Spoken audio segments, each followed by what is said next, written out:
우리는 지난주에 그 여호수아 3장에서 이 이스라엘 백성들이 꿈에도 그리던 그 가나안에 진입하는데 마지막 관문으로 요단강을 건너는 그런 내용을 살펴봤습니다.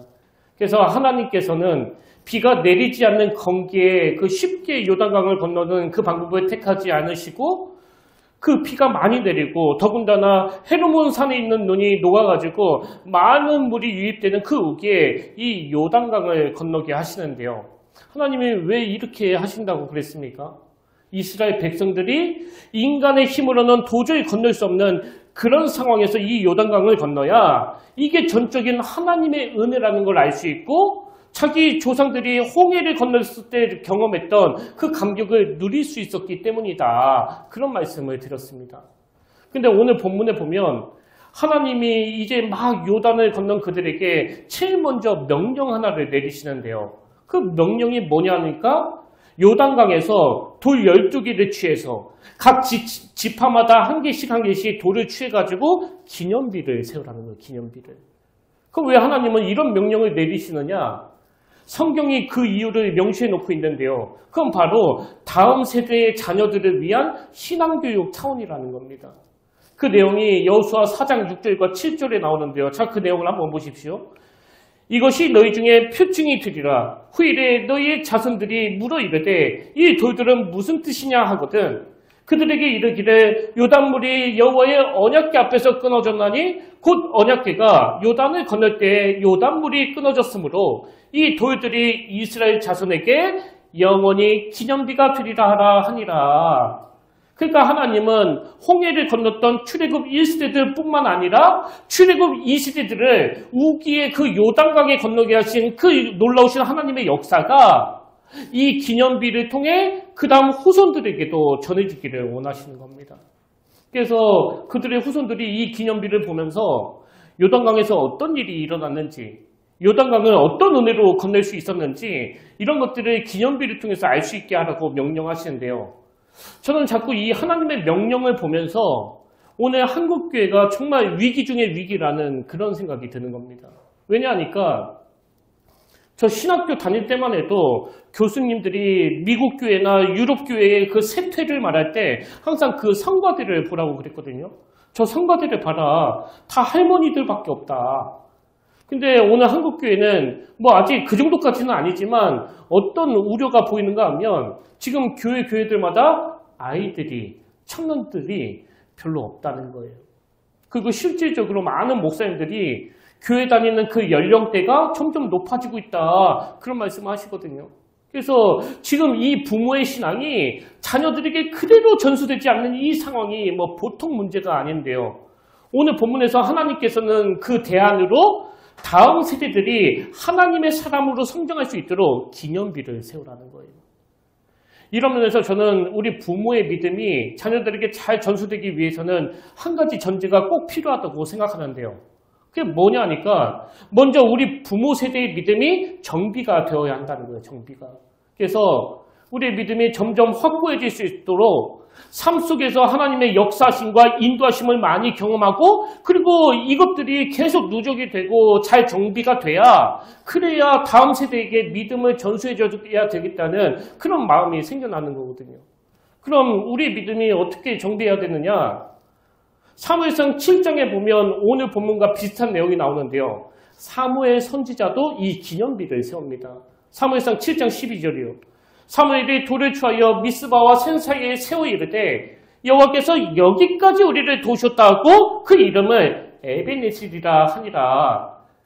오늘 본문에서 이스라엘 백성들이 그 요단강을 자기들의 힘으로 건넌 게 아니라 전적인 하나님의 은혜로 건넜다는 것을 돌 12개를 세워서 기념하듯이 이 사무엘 선지자도 마찬가지예요.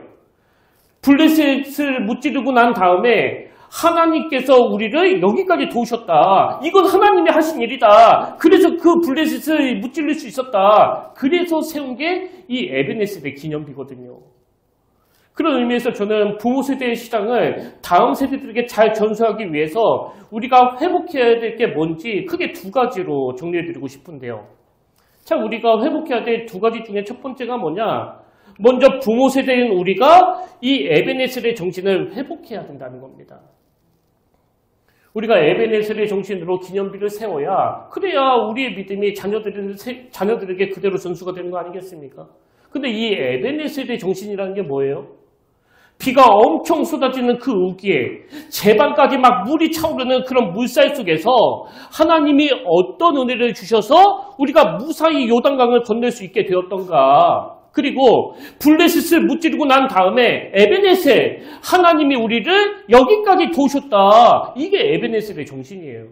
그래서 저는 목회자로서 두 가지 기도 제목을 그 사도행전에서 뽑아내는데요. 그 두 가지 중에 하나가 뭐냐니까 여러분 사도행전 3장에서 그 베드로가 보여준 놀라운 그 믿음 아시잖아요. 날 때부터 장애가 있어가지고 평생을 걷지 못하는 그 장애인이 성전 미문에서 구걸을 하는데 자 베드로가 뭐라고 선포하는지 그 유명한 사도행전 3장 6절을 보십시오. 베드로가 이르되 은과 금은 내게 없거니와 내게 있는 이것을 내게 주노니 나사렛 예수 그리스도의 이름으로 일어나 걸으라 하고. 여러분 베드로가 그 장애인을 일으켜 세운 그 결과물도 너무나 귀하고 너무나 대단한 일이지만요. 저는 이것보다도 더 부러운 게 뭐냐? 베드로는 예수 그리스도의 이름의 능력, 이게 몸에 배어 있었다는 거예요. 그러니까 딱 튀어나온 거 아닙니까? 저는 이 장면을 묵상하면서 이런 생각을 해봤거든요. 만약에 제가 이 교회에 있는데 그 어느 날 그 거지가 와가지고 저보고 그 돈 한 푼 달라고 내가 지금 이틀을 굶었다고 그러는데 제가 깜빡 잊고 그날 그 지갑을 안 가지고 왔다고 했을 때 그러면 저 같으면 이렇게 말할 것 같아요. 아, 지금 제가 지갑이 없네요. 내일 오시면 제가 점심을 대접해 드리겠습니다. 그럴 것 같거든요. 근데 베드로는 그런 상황에서 뭘 떠올렸습니까? 예수 그리스도의 이름의 능력을 떠올렸다는 거예요. 여러분 이게 뭘 의미할까요? 베드로의 영성은 뜬구름 잡는 영성이 아니라 일상생활 속에서 작동이 되는 영성이었다는 거거든요. 그래서 제가 뭐 괴롭고 뭐 힘들고 슬플 때만 주님의 이름을 외치는 게 아니라 어떤 상황에서도 예수 그리스도 그 이름의 능력을 인식하기 위해서 늘 이렇게 기도하는 겁니다. 하나님, 제가 설교할 때마다 하나님이 이렇게 떠들어대는 게 아니라 저의 일상생활 속에서 그 복음이 능력으로 나타나길 원합니다. 그런가 하면 저는 이 사도행전 3장에서 기도 제목을 하나 더 뽑아냈는데요. 제가 이 장면을 막 영적인 상상력을 동원해서 묵상해 보니까 여러분 뭐 평생 걷지도 못하던 이 장애인이요. 그 베드로의 선포로 드디어 걷게 됐을 때 그가 누렸던 그 기쁨이 뭐 충분히 짐작이 되잖아요. 아마 막 기뻐 날뛰면서 소리 지르고 걷기도 하고 뛰기도 했을 거예요. 그리고 주변에 있던 사람들이 그를 보면서 아마도 이렇게 수군거렸을 겁니다. 아니 저 사람 어떻게 저렇게 걷게 됐대? 저 장애인에게 도대체 무슨 일이 일어난 거야? 뭐 충분히 그렇게 상상이 되잖아요. 그리고 장애인이 걷게 된 그 과정을 지켜본 사람들은 뭐라고 이야기하겠습니까? 저 베드로가 고쳤다고. 저 베드로 보통 사람 아닌 것 같다고. 그럴 때 저는 이 베드로가 보여준 모습이 목회자인 저에게 참 교훈이 되는데 자, 모든 사람들이 이 베드로를 주목했을 때 어떤 반응을 보이는지 보십시오. 11절, 12절. 나은 사람이 그 장애인이 베드로와 요한을 붙잡으니 모든 백성이 크게 놀라며 달려나가 솔로몬의 행각이라 불리우는 행각에 모이거늘 베드로가 이것을 보고 백성에게 말하되 이스라엘 사람들아 이 일을 왜 놀랍게 여기느냐. 그 다음 보세요. 우리 개인의 권능과 경건으로 이 사람을 걷게 한 것처럼 왜 우리를 주목하느냐. 제가 뽑아낸 두 번째 기도 제목이 뭔지 아시겠죠? 겸손이에요. 겸손. 하나님, 제가 목사로서 취해야 될 영광은 없습니다. 모든 영광을 주님께 돌려드리기를 원합니다. 그래서 누가 예배 끝나고 저에게 와가지고 목사님, 오늘 말씀에 너무 은혜를 받았습니다. 그러면 제가 뭐 그래도 예의가 있기 때문에 그렇게까지는 안 하는데요. 사실은 이렇게 말해야 돼요. 그게 나하고 무슨 상관이죠? 그거 내가 한 거 아닌데요? 그거 하나님이 하신 일인데요? 이건 목사인 저는 말할 것도 없고 여러분 입술에서도 나와야 되는 고백 아닙니까? 모든 것이 주님의 은혜입니다. 근데 여러분 제가 왜 이 두 가지를 그 기도 제목으로 삼았을까요? 이게 은혜의 기념비를 세우는 믿음 있는 자의 모습이기 때문이에요. 그래서 저는 사도행전 3장에서 뽑아낸 이 두 가지 기도 제목이요. 하나님, 제가 목사로서 어떤 능력을 발휘해서 뭐 사람을 고치고 치유하는 이것보다도 어떤 순간에서도 예수 그리스도 그 이름의 능력을 의지하기 원합니다. 그런가 하면 누가 저를 막 치켜 세우고 대단하다고 막 칭찬하고 그럴 때 하나님 이 무익한 종은 뒤로 사라지고 오직 예수 그리스도 그 이름만 높아지기를 원합니다. 이걸 기도 제목으로 삼고 있는데요. 여러분 제가 이걸 왜 구하는 거예요?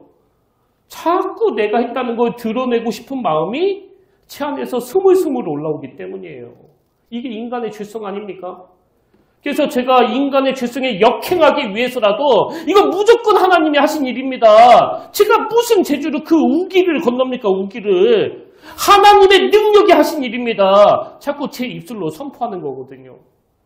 그런 의미에서 성경에 보면 이 사무엘이 에베네셀의 정신으로 세운 이 기념비하고는 대조적인 기념비가 나오는데요. 그게 바로 사울이 세운 기념비입니다. 사무엘상 15장 12절이요. 사무엘이 사울을 만나려고 아침에 일찍이 일어났더니 어떤 사람이 사무엘에게 말하여 이르되 사울이 갈멜에 이르러 기념비를 세웠는데 무슨 목적으로 기념비를 세웠느냐?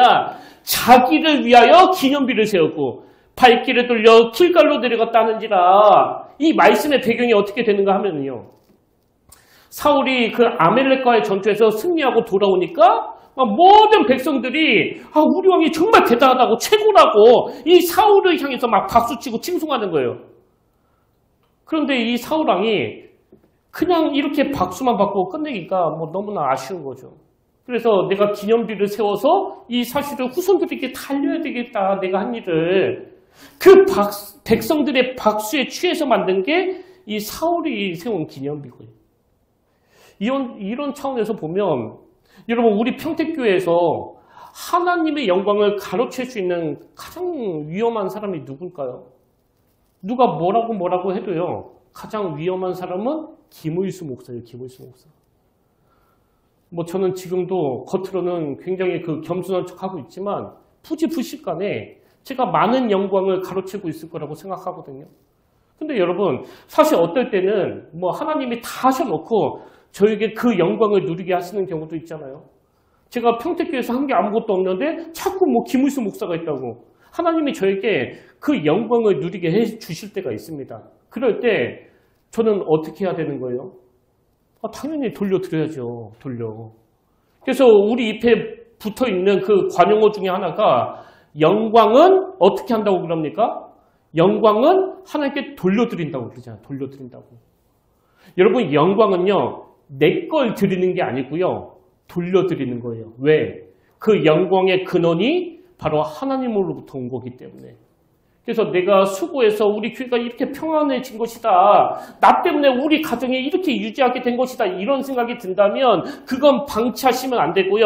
어떻게 해서든지 그 영광을 하나님께 돌려드려야 되는 겁니다.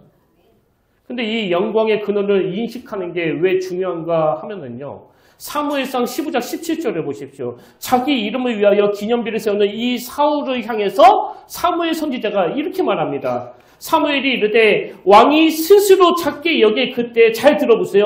왕이 스스로 작게 여길 그때에 이스라엘 지파의 머리가 되지 아니하셨나이까. 무슨 뜻이에요? 사울이 겸손할 때 하나님이 그를 높여주셨다는 거예요. 그럼 어디까지 높여주셨나? 그 다음에 보니까 여호와께서 왕에게 기름을 부어 이스라엘 왕을 삼으시고 그러니까 사울이 이스라엘의 왕이 되는 그 자리까지 가게 된 그때는요.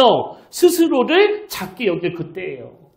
그래서 여러분 이 겸손의 문제는 예의의 문제가 아니라 우리 인생에 정말 중요한 영적인 문제이기 때문에 우리가 신앙적으로 다른 어떤 것보다도 제일 먼저 갖춰야 되는 건 바로 겸손이에요. 겸손.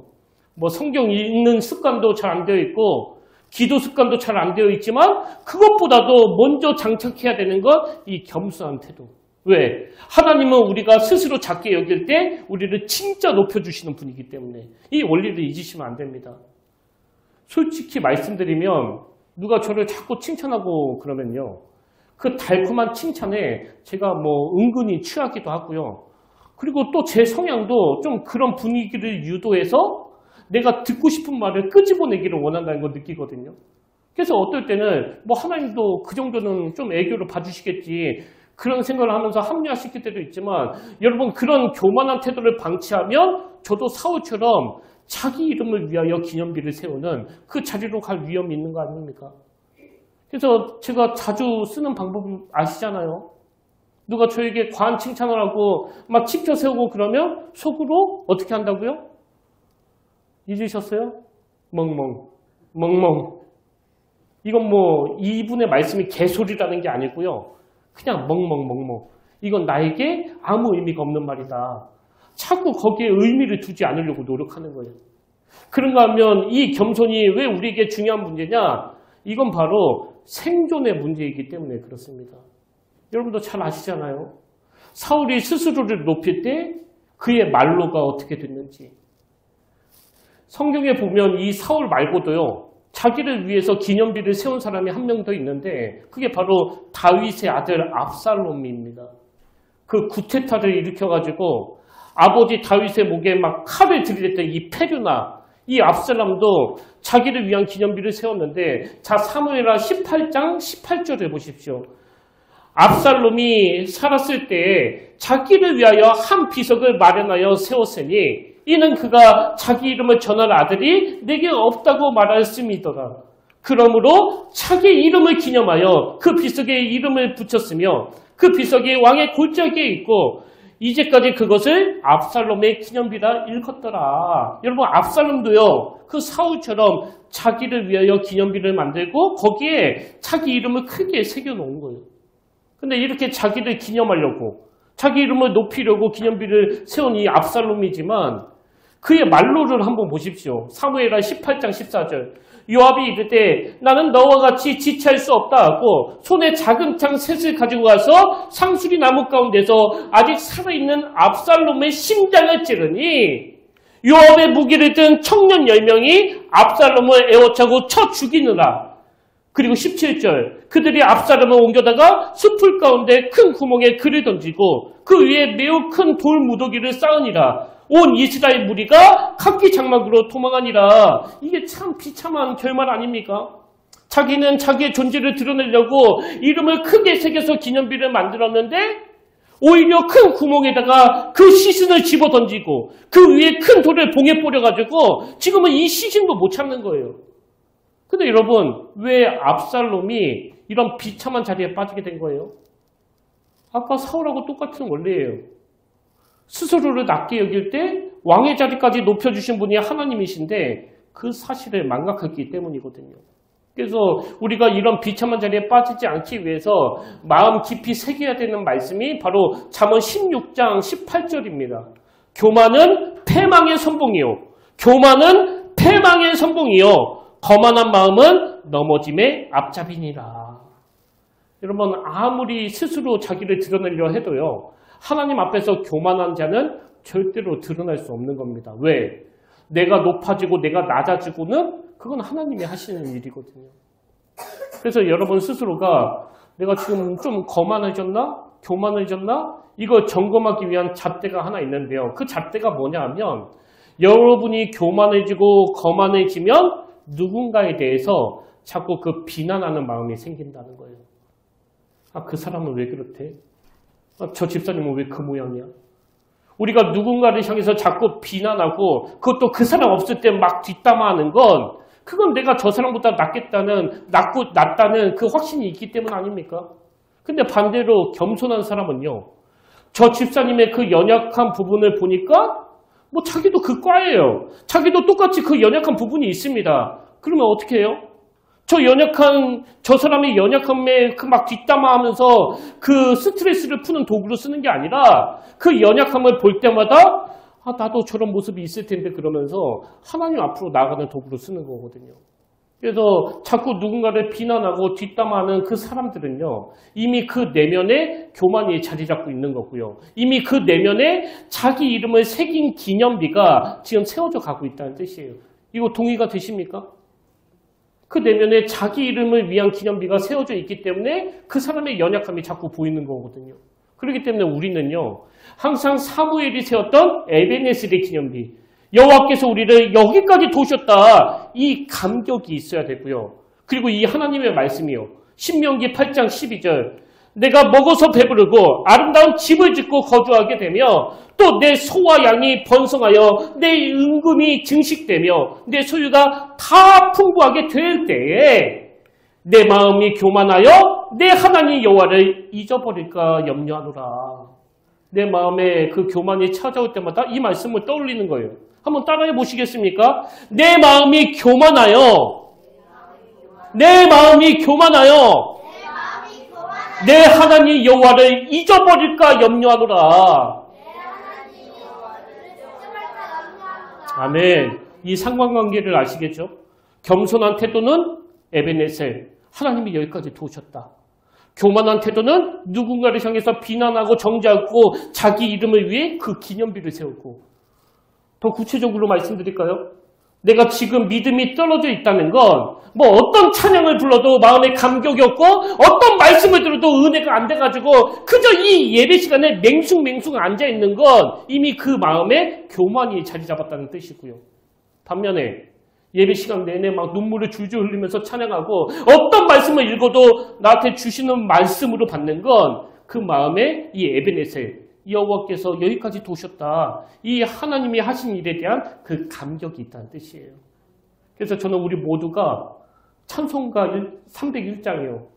지금까지 지내온 것 주의 크신 은혜라 한이 없는 주의 사랑 어찌 이루 말하랴 자나깨나 주의 손이 항상 살펴주시고 모든 일을 주 안에서 형통하게 하시네. 우리 2절 같이 불러보길 원하는데요. 이 찬양 부를 때 마음에 뜨거운 감격이 회복되도록 성령님께서 은혜 주시길 원합니다. 2절 같이 부릅니다. 몸도 맘도 연약하나 새 힘마다 살아내 물 붓듯이 부시는 주의 은혜 족하다. 사랑 없는 거리에 나 험한 산길에 맬 때 주의 손을 굳게 잡고 찬송하며 가리라. 아멘. 그래서 여러분, 지난주에는 우리가 자녀들에게 아까 불렀던 나의 사랑하는 책, 그 찬양 가사처럼 성경책을 읽어주면서 눈물을 흘리시는 부모님의 모습을 각인시켜줘야 된다고 말씀을 드렸다면 이번 주에는요. 지금까지 지내온 거 주의 크신 은혜라. 한이 없는 주의 사랑 어찌로 말하자. 이 찬양을 부르면서 우리 자녀들에게 하나님 은혜에 감격하는 그 부모의 모습을 보여주는 겁니다. 저는 아직도요. 어릴 적에 그 교회 할머니들이 막 삥 둘러 앉아가지고 이 찬양을 부르시던 모습이 제 머릿속에 딱 각인이 되어 있거든요. 그래서 뭐 육신적으로나 정신적으로나 너무 힘든 그 상황에서도 몸도 마음도 연약하나 세임받아 살았네. 그리고 사실 내가 보면 막 너무나 가난하고 찌찌리게 사시는데 그리고 내가 보면 하나도 안 족한데 물 붓듯이 부으시는 주의 은혜 족하다. 그 믿음의 어른들의 모습은 자녀들에게 전수가 되는 겁니다. 그런가 하면 두 번째로 이렇게 부모 세대가 에베네셀의 정신을 회복했다면 뭘 해야 되느냐? 그 에베네셀의 정신을 다음 세대에게 전수해 주는 거예요. 자, 본문 19절부터 그 내용이 나옵니다. 첫째 달 10일에 백성이 요단에서 올라와 여리고 동쪽 경계 길가에 진침해 여호수아가 요단에서 가져온 그 12돌을 길가에 세우고 이스라엘 자손에게 말하여 이르되 들어보세요. 후이되 너희의 자손들이 그들의 아버지에게 묻기를 이 돌들은 무슨 뜻이니까 하거든 너희는 너희의 자손들에게 알게 하여 이르기를 이스라엘이 마른 땅을 밟고 이 요단을 건넜습니다. 이게 그 기념비를 세우는 목적이에요. 그래서 나중에 여러분의 그 자녀들이, 여러분의 손주들이 이렇게 물을 때요. 엄마, 내가 기억하기로는 어릴 때 우리 집이 이런 문제도 있었고 저런 문제도 있어서 굉장히 힘들었었던 것 같은데 그 고비고비를 어떻게 이겨낼 수 있었어요?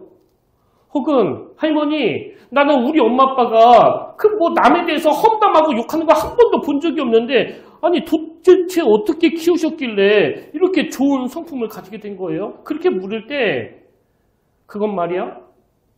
네 엄마가 똑똑해서 그런 거지. 네 할미가 2대 나왔잖아. 여러분 이게 아니라 어떻게 말해야 된다고요? 에베네셀이에요. 하나님이 우리 가정을 여기까지 도우셨어. 할머니가 키운 게 아니라 하나님이 네 아빠를 이렇게 키우신 거야. 이 정신을 전수해 주라는 거거든요. 근데 여러분 우리 부모 세대가 이렇게 마음의 기념비를 세워서 다음 세대에게 잘 전수해 주면요. 어떤 일이 일어나느냐. 다음 세대의 아이들에게 두 가지 영적인 효과가 나타납니다. 그 첫 번째 효과가 뭐냐면 하나님의 강하심을 인식하게 된다는 거예요. 자, 24절에서 하나님이 말씀해 주세요. 왜 기념비를 세우라고 했는지 아니? 이는 땅의 모든 백성에게 여호와의 손이 강하신 것을 알게 하며요. 여호와의 손이 강하신 것을 알게 하며. 그 구약에서도 이거와 비슷한 말씀이 여러 번 나오는데 제가 딱 두 개만 인용해 드리자면 먼저 출애굽기 6장 1절을 보십시오. 여호와께서 모세에게 이르시되 이제 내가 바로에게 하는 일을 네게 보리라. 내가 보리라. 그 다음에 강한 손으로 말미암아 바로가 그들을 보내리라. 그 다음에 또 나옵니다. 강한 손으로 말미암아 바로가 그들을 그의 땅에 쫓아내리라. 또 출애굽기 13장 9절이요. 이것으로 내 손의 기호와 내 미간의 표로 삼고 여호와의 율법이 내 입에 있게 하라. 이는 여호와께서 여기도 나오죠. 강하신 손으로 너를 애굽에서 인도하여 내셨음이니. 여러분 구약에서도 이 여호와의 손, 또 강하신 손 이런 표현이 굉장히 많이 반복해서 나오는데요. 여기 나오는 그 대부분의 표현은 이스라엘 백성들이 애굽에서 종살이할 때 하나님이 어떻게 그들을 불러내셔서 그 홍해를 건너게 하셨던가 이 하나님의 역사심을 드러날 때마다 항상 등장하는 관용구 같은 거예요. 하나님의 강하신 손으로. 그래서 저는 어릴 때 주일학교에서 배웠던 이 찬양이요. 내 하나님은 크고 힘있고 능히 있어 못할 일 전혀 없네. 내 하나님은 크고 힘있고 능히 있어 못할 일 전혀 없네. 저 산들도 주의 것 골짜기도 주의 것 별들도 주의 솜씨. 내 하나님은 크고 힘있고 능히 있어 못할 일 전혀 없네. 여러분 오늘 부모 세대가 우리 아이들에게 뭘 보여줘야 될까요?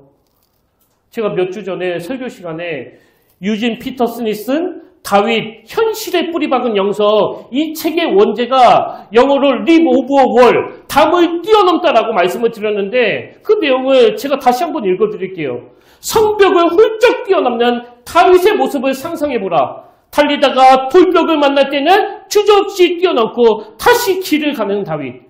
골리앗을 향해 달려가고 사울을 피해 달아나고 하나님을 추구하고 요나단을 만나고 길 잃은 양을 모아들이며 무엇을 하든 여하튼 계속 달려가는 다윗. 그리고 그 담을 뛰어넘는 다윗.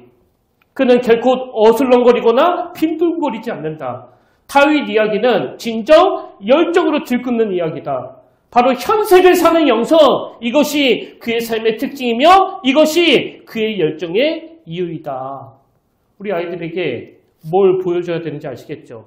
부모 세대가 삶 속에서 실질적으로 경험한 하나님의 크심이에요. 하나님의 그 강하신 손입니다. 근데 여러분 한번 생각해 보세요. 우리 아이들이 전능하신 하나님은 뭐 능치 못하심이 없네. 이걸 뭐 찬양을 통해서 예배를 통해서 들어서 알고 있는데 집에 와서 엄마를 보면 또 아빠를 보면 하나도 그 하나님을 의지하는 것 같지가 않아요. 엄마는 허구한 날 내뱉는 게 한숨이고 전화만 들었다 하면 그 남 험담이고 아빠는 허구한 날 집에 들어오면 지쳐서 쓰러지고 그저 무기력하고 그 애가 보는 게 그거라고 치자고요. 그러면 그 믿음이 제대로 전수가 되겠습니까? 아니 엄마 아빠가 허구한 날 막 밥 먹으면서 누구 험담이나 하고 우리 교회는 도대체 왜 그러는지 모르겠다. 왜 이렇게 문제가 많은지 모르겠다고. 그 부부가 나누는 대화가 하나님의 크심을 자랑하고 드러내는 거하고는 완전히 담을 쌓아 놓았는데 그 아이가 어떻게 하나님의 크심을 알 수 있겠냐고요. 이제는 우리가 변해야 돼요. 그래서 남 얘기할 시간 없고요. 크고 강하신 그 하나님이 담을 뛰어넘게 하시는 그 하나님이 이번 한 주간도 오늘 하루도 이 순간에도 나에게 어떤 놀라운 일을 행하시는가를 끊임없이 밥 먹으면서 텔레비전 보면서 쉬면서 보여주는 거, 이게 유진 피터슨이 말하는 현세를 사는 영성이에요. 그래서 현세를 사는 영성이라는 건 뜬구름 잡지 않는 일상과 관계 있는 하나님의 영이 움직이고 하나님의 영으로부터 그 활력을 공급받는 겁니다. 그런 의미에서 여러분은 어떠세요? 강하신 하나님에 의해서 그 활력을 공급받고 있습니까? 여러분, 현세를 사는 영성은요, 오늘도 내 삶에 실질적으로 일하시는 그 하나님이 얼마나 강하신지, 얼마나 크신지를 경험하는 거예요. 그리고 그분의 강한 손을 우리가 의지하는 겁니다. 그래서 저는 시편 81편 10절이요. 나는 너를 애굽 땅에서 인도하여 낸 여호와 내 하나님이니, 그리고 그 하나님이 뭐라고 말씀하십니까? 내 입을 크게 열라 내가 채우리라. 여러분, 왜 하나님이 내 입을 크게 열라고 말씀하시면서 그 앞에 애굽에서 인도하여 낸 그 하나님이라는 걸 드러내실까요? 하나님의 강하신 손을 강조하기 위해서예요. 하나님의 크심을 이렇게 설명하시는 거거든요. 그리고 내 입을 크게 열라, 이게 무슨 뜻이냐? 더 큰 그림을 그리라는 거예요. 맨날 이 예배당 안에서만 작동이 되는 그런 나약한 믿음이 아니라 바다에 길을 내시는 하나님, 사막에 강을 만드시는 그 하나님을 믿는 자녀답게 더 크게 바라보고 더 넓게 바라보라는 겁니다. 그래서 여러분, 부부 사이에서도요, 그냥 막 그 허물을 막 들춰내고 분노를 쏟아내기보다는 넉넉한 마음으로 큰 그림을 그리면서 그 어지간한 실수에 대해서는 그냥 눈 감고 넘어가는 거예요. 사실 제가 예전에는 좀 그런 스타일이었거든요. 문제 잘 찾아내고 또 비판도 잘하는. 그리고 저는 그게 엄청 똑똑한 거라고 생각했습니다. 근데 제가 말씀으로 하루를 매듭 지으면서 제가 했던 말과 그 행동을 돌아보면 항상 그 후회가 되는 거예요, 후회가. 이것만큼 어리석은 게 없더라고요. 여러분, 다시 말씀드려요. 우리가 더 큰 그림을 그려야 돼요. 스케일을 좀 넓히셔야 됩니다. 맨날 이게 문제고 또 저게 문제고 우리 아이들이 다 듣는 거 아닙니까? 뭐 남편한테, 아내한테 그 조금 약점 있는 거? 그건 괜찮습니다. 다 알고 결혼하셨잖아요. 모르고 했다면 너무 안 됐고. 뭐 어떻게 하겠냐고, 이미 해버렸는데. 그리고 몇십 년 동안 뭐 당신은 이것이 문제고 또 저것이 문제라고 그래가지고 그게 고쳐지던가요? 안 고쳐지거든요. 그래서 오늘 하나님이 우리에게 더 큰 그림을 그리라고 말씀하시는 거예요. 그런 의미에서 오늘 여러분이 저를 따라서 이 믿음을 한번 선포하면 좋겠는데요. 자, 한번 따라해 보십시오. 하나님의 말씀입니다. 너의 입을 크게 열라. 내가 채우리라. 저는 저와 여러분이 삶 속에서 날마다 하나님의 크심과 하나님의 강하신 손을 경험할 뿐만 아니라 찾고 협소하고 막 편협적이던 내 생각이 하나님의 시각으로 더 큰 그림을 그려나가게 해주시기를 주님의 이름으로 축복합니다. 그런가 하면 두 번째로 우리 부모 세대가 마음의 기념비를 잘 세워서 그 다음 세대에게 전수해 줄 때 그 나타나는 영적인 효과가 하나 더 있는데요. 그게 뭐냐면 우리 자녀들이 하나님을 경외하는 삶을 살게 된다는, 하나님을 경외하는. 자, 24절을 다시 보십시오. 이는 땅의 모든 백성에게 여호와의 손이 강하신 것을 알게 하며 너희가 너희의 하나님 여호와를 항상 경외하게 하려 하심이라 하라. 우리가 제대로 믿음 생활하고 마음의 기념비를 잘 세우면 당연히 그 자녀들도 하나님을 경외하게 되는데, 여러분, 이 경외는요, 하나님을 두려워한다는 그런 포괄적인 뜻도 있지만 이 경외는 하나님을 두려워해서 피하는 게 아니고요, 하나님을 두려워하기 때문에 그분께 더 가까이 나아가는 겁니다. 그래서 이 경외는 어떤 힘을 가지고 있느냐? 저는 오늘 결론으로 이번 주에 제가 읽었던 책을 소개해드리고 말씀을 마무리해드리고 싶은데요. 폴 트리비 쓴 책 중에 경외, 콤마하고 뒤틀린 삶을 바로잡는 힘, 이런 제목의 책이 있습니다. 거기에 보면 책 제목 그대로 경외가 가진 그 순기능들이 쭉 열거되어 있는데요. 자, 그 책 일부만 읽어드릴게요. 들어보십시오. 물질에 대한 집착, 일중독, 폭식과 비만, 간음 등 이런 작고 사소한 문제에서 큰 도덕적인 문제에 이르기까지 삶에서 부딪히는 모든 문제의 근원은 하나다. 바로 우리가 하나님을 경외하지 않는다는 것이다. 그러니까 경외는 한마디로 말해서 우리 인생에 찾아오는 모든 유혹과 문제들로부터 막아주는 그 방패 역할을 할 뿐만 아니라 얽히고 설키고 뒤틀린 우리 인생을 바로 잡아주는 역할을 한다는 거예요. 그래서 여러분 입에 나오는 대로 막 비판하는 그런 사람들은요, 하나님을 두려워하지도 않거니와 지금 영적으로도 뒤틀려 있어가지고 깊은 침체에 빠져 있는 겁니다. 그런 의미에서 제가 언젠가 한번 그런 말씀을 드렸잖아요.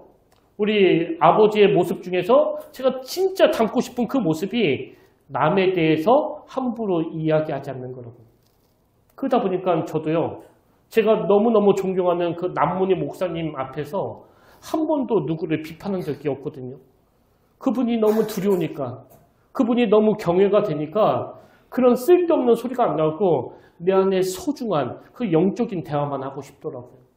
저는 오늘 저와 여러분이 아주 작고 사소한 일에 막 분노하고 논쟁하면서 그 귀한 에너지를 쓰시는 게 아니라 큰 그림을 그리시는 하나님의 자녀답게 어지간 일에는 용납하고 어지간 일에는 용서하는 그 자리로 나아갈 때 저와 여러분의 가정이 크고 강하신 하나님을 경험하고 뒤틀린 모든 문제들이 제자리를 잡는 그런 놀라운 역사가 일어날 줄로 믿습니다. 그 하나님의 일하심을 기대하며 삶 속에서 에베네셀의 정신으로 기념비를 세워나가시는 저와 여러분 되시기를, 그리고 여러분 가정과 우리 평택교회가 되기를 주님의 이름으로 축원합니다. 그래서 저는 오늘 결단 찬양으로 하나님의 부르심에는 후회하심이 없네, 내가 이 자리에 선 것도 주의 부르심이다, 이 찬양 함께 부르길 원하는데요. 여러분 이 찬양 부르실 동안에 내가 이 땅을 어떻게 살아야 되고 내 자녀들에게 무엇을 유산으로 남길 것인지 이것들이 정리가 되기를 바랍니다. 오늘 말씀을 기억하시면서 큰 그림을 그리면서 이렇게 함께 노래가 하길 원합니다.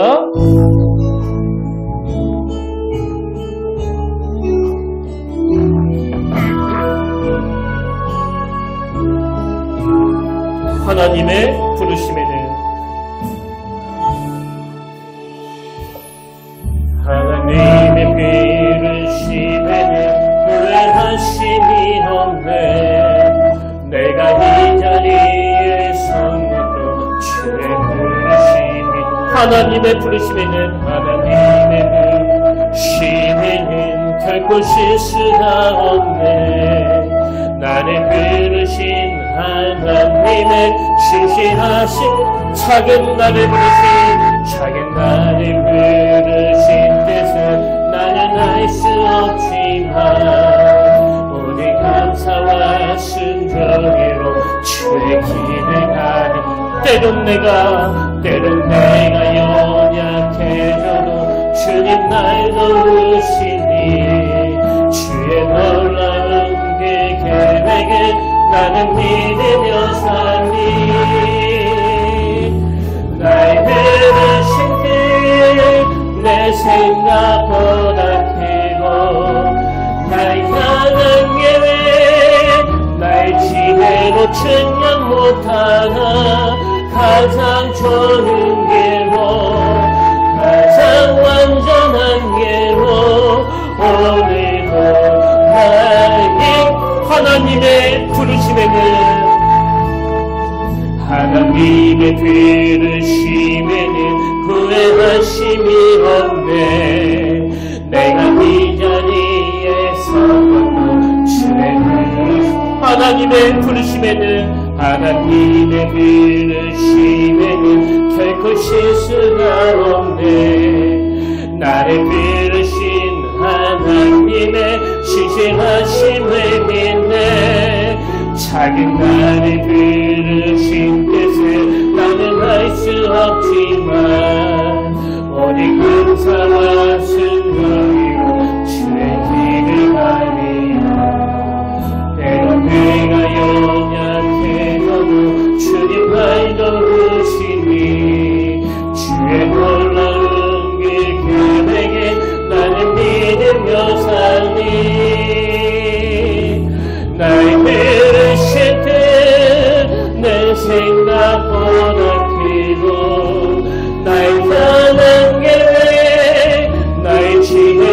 증명 못하나 가장 좋은 길로 가장 완전한 길로 오늘도 날 이끄신 님 날 부르신 뜻 날 부르신 뜻 내 생각보다 크고 날 향한 계획 나의 지혜로 증명 못하나 가장 좋은 길로 가장 완전한 길로 오늘도 날 이끄신 내 신실하신 주를 찬양해. 아멘. 살아계신 하나님 아버지, 우리 가정이, 우리 교회가 다음 세대에게 하나님의 크심을, 하나님의 강하심을 경험하는 통로가 되기를 원합니다. 그러기 위하여 우리 부모의 영성이 그 베드로처럼 일상생활과 관련 있는 실질적인 영성이 되게 하시고 하나님의 역사를 많이 경험하고 누리도록 인도하여 주시옵소서. 무엇보다도 우리 가정은 두려워하는 마음으로 그 하나님을 경외하기를 원합니다. 부끄러운 죄의 자리에 빠지지 않도록 항상 말씀을 기준으로 삼게 하시고 이 말씀대로 살아내는 게 때때로 버겁더라도 더 큰 그림을 그리시는 하나님을 바라보며 조금이라도 하나님을 닮아가려는 그 애씀이 일어나도록 은혜를 허락하여 주시옵소서. 이번 한 주간도 내가 교만하여 나 하나님 여호와를 잊어버릴까 염려하노라 이 말씀을 기억하며 어떤 상황에서도 그 겸손한 자세로 하나님을 경외하는 그런 은혜 자리로 갈 수 있도록 인도하여 주시옵소서. 그렇게 인도해 주신 주님께 감사드리옵고 능력 많으신 예수님 이름으로 간절히 기도드립니다. 아멘. 이제 우리 다 자리에서 일어나셔서 파송 찬양으로 괴로울 때 주님의 얼굴 보라 이 찬양 함께 부르길 원하는데 아까 말씀드렸듯이 우리 믿음이 자녀들에게 전수되기 위해서는요. 먼저 부모님들이 살아계신 하나님을 많이 경험하셔야 돼요. 괴로울 때, 슬플 때, 내 힘으로 아무것도 할 수 없을 때 이 에베네셀 하나님이 우리를 여기까지 도우셨다. 우리 이 찬양 부르실 동안에 하나님이 저와 여러분 마음에 뜨거운 감격을 허락하여 주시길 원합니다. 그렇게 주실 줄 믿습니다. 우리 함께 가사를 묵상하며 이 찬양 부르기를 원합니다.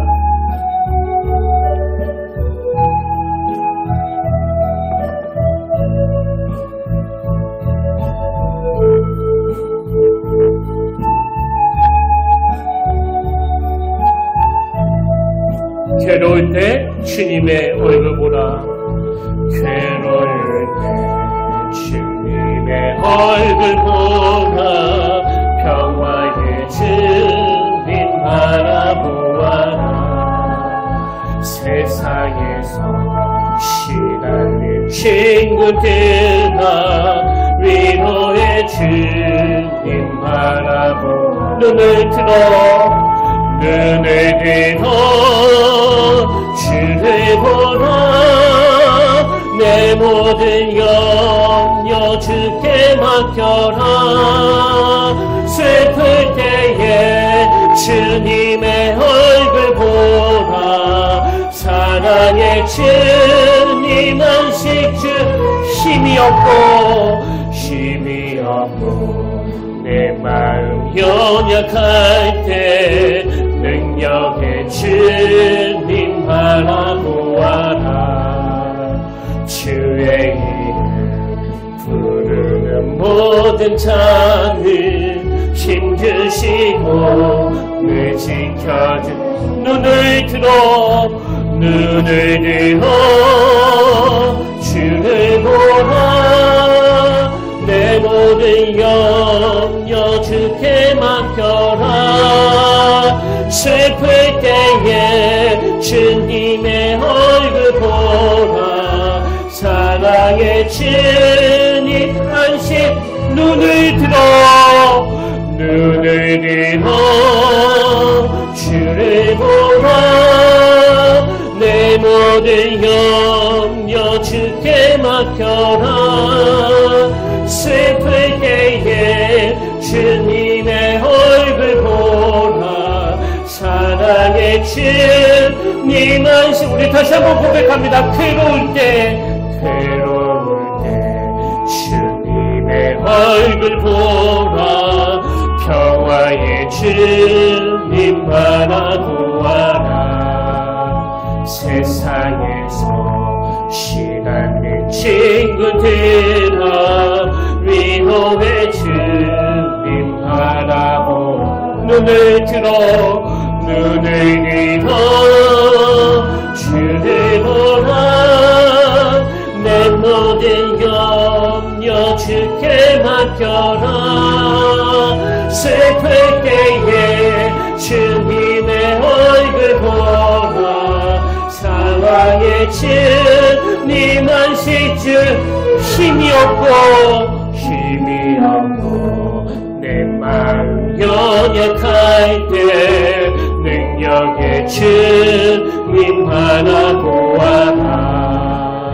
주의 이름 부르는 모든 자들 힘주시고 늘 지켜. 눈을 들어 주를 보라. 눈을 들어 주를 보라. 내 모든 염려 주께 맡겨라. 슬플 때에 주님의 얼굴 보라. 사랑의 주님 안식 주리. 눈을 들어 주를 보라. 내 모든 염려 주께 맡겨라. 슬플 때에 주님의 얼굴 보라. 사랑의 주님 안식 주리라.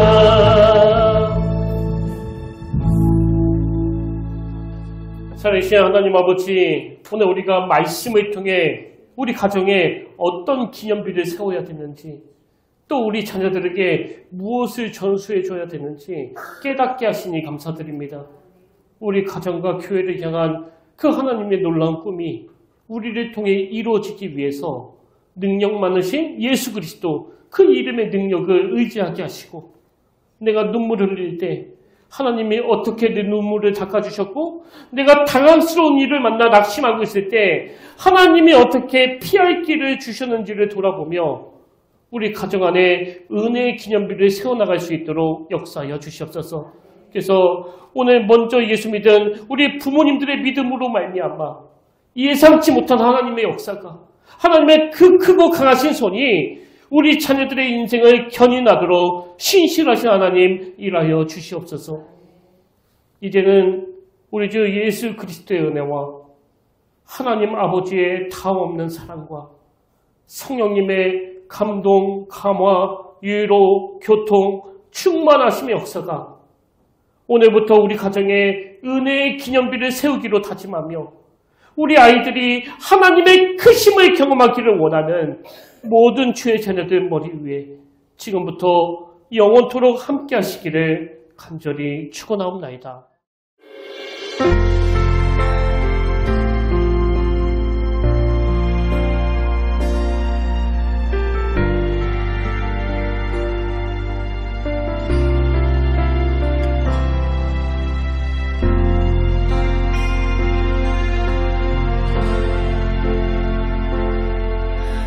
서 있는 이곳에서 높임을 받으소서. 내가 밟는 땅 주님의 땅